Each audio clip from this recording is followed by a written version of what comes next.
कोई तुम्हें कमजोर समझे, इससे पहले तुम्हें शिक्षा के स्तर को समझना होगा। और इसी कड़ी में मैं कार्यक्रम को आगे बढ़ाते हुए सभी साथियों को जय भीम, जय मूल्यवासी, जय भारत, जय संविधान।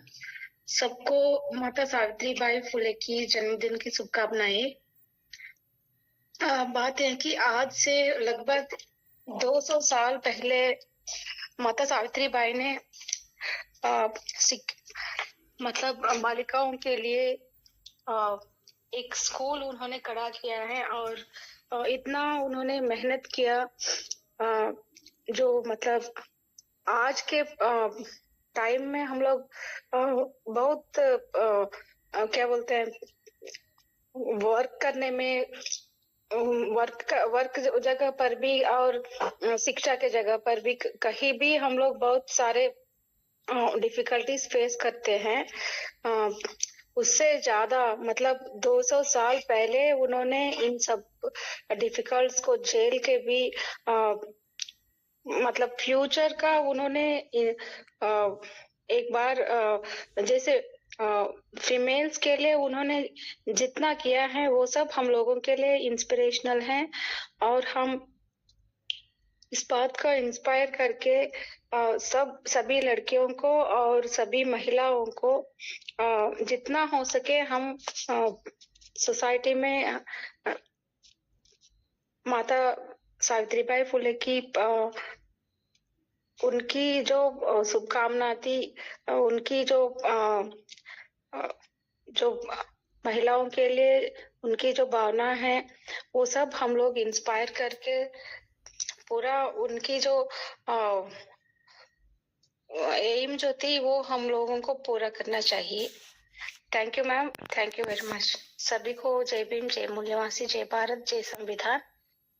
जो थी वो एक शिक्षिका ही नहीं थी बल्कि वो एक समाज सेविका थी और एक वो कावित्री भी थी। काव्य के माध्यम से और गीत के माध्यम से भी वो अपनी बात समाज में रखती थी और दोनों दंपति मिलके सत्यशोधक समाज की स्थापना की थी। सत्यशोधक समाज में ये था कि जाति का कोई बंधन नहीं रहेगा, एजुकेशन लेवल उनकी योग्यता देखी जाएगी और बाल विवाह नहीं होगा, यानी कि जो बच्चे की उम्र रहती है उससे जब वयस्क हो जाते हैं वयस्कों का विवाह किया जाएगा, बिना पुरोहित के किया जाएगा। ऐसे सत्यशोधक समाज की स्थापना की गई थी।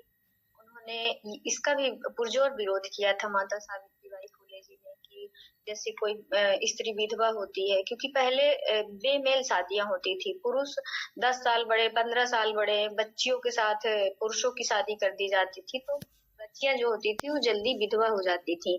तो उस टाइम पे विधवाओं के लिए ये था कि उनका मुंह देखना, कई मूवी में पुरानी मूवी में देखा होगा कि उनका मुंह देखना पाप माना जाता था, उनको एक टाइम का खाना दिया जाता था, उनके सिर मुड़वा दिए जाते थे, वो शुभ कार्यों में नहीं जा सकती थी और साथ ही उन्हें एक जेल जैसा जीवन बिताया जाता था। और सबसे कठिन ये होता था कि उनके साथ परिवार के सभी लोग शोषण करते थे और जब वो प्रेग्नेंट हो जाती थी तो उन्हें कहीं तीर्थ स्थान वगैरह में छोड़ देते थे या मरने के लिए वो अपना खुद ही विवश होती थी।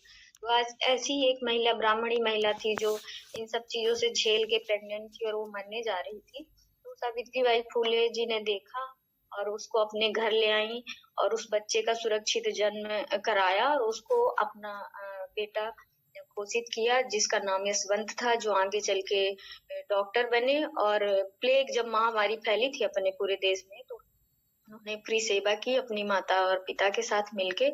तो इसके साथ साथ उन्होंने ऐसे बच्चे, ऐसी ही माताएं जो बच्चों को सुरक्षित प्रसव तो कराना चाहती थी लेकिन वो अपने घर नहीं ले जाना चाहती थी विधवा, तो ऐसे पालना घर भी खोल के रखा था माता सावित्रीबाई फुले ने।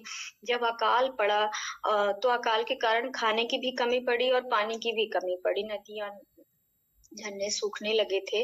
तब माता सावित्रीबाई फुले जी ने और उनके पति महात्मा ज्योतिराव फुले जी ने मिलकर कई कुएं खुदवाए थे, जिससे कि जो हमारा मूल निवासी समाज है, यानी आज का ओबीसी एससी एसटी समाज, उसको शुद्ध पानी पीने को मिल सके। और उसके साथ साथ उन्होंने बाल विवाह का पुरजोर विरोध किया था। विधवा विवाह या पुनर्विवाह का उन्होंने वकालत की थी। ऐसे बहुत सारे विवाह अपने समय पे शुरू कर दिए थे। इसके साथ साथ उन्होंने जो वृद्धाश्रम खोले थे, प्रौढ़ शिक्षा उन्होंने शुरू की थी कि ठीक है, जो बच्चियों के लिए तो स्कूल खोल दिए, बच्चों के लिए स्कूल खोल दिए, लगभग 18 स्कूल उन्होंने अपने रहते हुए खोले।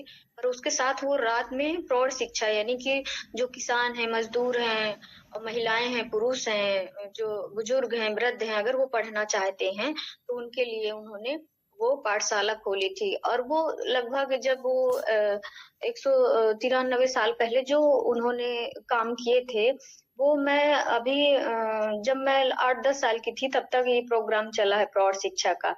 मुझे अच्छे से याद है जब मैं 8-10 साल की थी तो हमारे आस-पड़ोस की महिलाएँ शाम को जाती थी पढ़ने और अभी भी बता रहे हैं कि अभी भी चल रहा है। तो जो हमारे संविधान में जो बाबा साहब थे वो 3 गुरु मानते थे। उन्होंने 3 गुरु माने हैं। सबसे पहले उन्होंने संत कबीर साहब जी को अपना पहला गुरु माना है। दूसरा गुरु उन्होंने तथागत गौतम बुद्ध को माना है और तीसरा गुरु उन्होंने ज्योतिराव फुले जी को माना है। और उन्हीं के चलाए जो कार्यक्रम थे, उन्हीं को क्रमबद्ध करते हुए कि हमारी नैतिकता जो समाज के प्रति क्या है, हमारे परिवार के प्रति क्या है, हमारे पर्यावरण के प्रति क्या है, पशु-पक्षियों के प्रति क्या है, हमारी नैतिक ज़िम्मेदारी, हमसे जो छोटे हैं वर्ग या जात में, तो उनके प्रति हमारी क्या ज़िम्मेदारी। हम अगर ध्यान से देखेंगे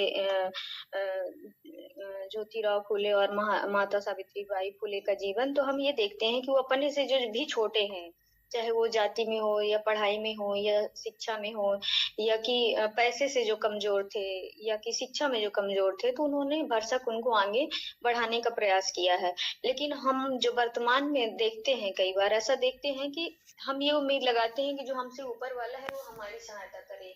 लेकिन करना हमें ये चाहिए कि जो हमसे थोड़ा कम है, चाहे वो उम्र में हो, चाहे वो शिक्षा में हो, पोस्ट में हो या हमारे आस-पास हो, तो हमें उसको ये जाति में हो तो हमें उसको अपने लेवल तक जब से हम ऐसी सोच रखेंगे कि हम नीचे वाले को जब ऊपर उठाने लगेंगे तो हो सकता है जो हमारे ऊपर है वो सोच डेवलप हो जाए। क्योंकि जैसे कि एक सोच की ही बात होती है। जैसे एक युग था सावित्री माता फुले जी का कि जब ये कहा जाता था कि पढ़ने से पति या पुत्र की मौत हो जाती है या भाई की मौत हो जाती है। तो ये एक प्रोपेगेंडा फैला हुआ था। तो एक सोच की बात थी। अब हर कोई ये जानता है कि पढ़ने से ही सब कुछ है। अब एक मजदूर भी चाहता है हमारा बेटा कॉन्वेंट में पढ़े। तो मेरा कहने का सीधा-सा मतलब ये है कि एक सोच होती है जो फैला दी जाती है। जिसकी सोच सबसे ज़्यादा फैलाई जाती है वही मान्य हो जाती है। और ये कहना मतलब आप ये नहीं कह सकते कि ये सही है तो यही ज़्यादा प्रचलित होगी। मेरा कहने का ये मतलब है कि जितने लोग जिस विषय पे जैसा सोचते हैं अगर उनकी संख्या ज़्यादा है, तो वही चीज़ अच्छी मानी जाने लगती है। जैसे कि पहले ये अच्छा मान लिया जाता था कि 12 साल की उम्र के पहले लड़कियों का विवाह हो जाए तो शुभ होता है। लेकिन अब जागरूकता आ गई है तो हम समझने लगे हैं कि लड़की जब अच्छा हायर एजुकेटेड हो जाए, अपने पैर में खड़ी हो जाए तब हमें शादी करना चाहिए। तो बात है सभी विचारों की। मैं ज़्यादा समय न लेते हुए आज की अध्यक्षता कर रहे आदरणीय मूल निवासी राजकुमार तिलवारिया सर जी, जो कि एमकेके के राष्ट्रीय कार्यालय सचिव हैं, मैं उनसे विनम्र आग्रह करती हूँ कि वो आएँ और अपना अध्यक्षीय उद्बोधन दें।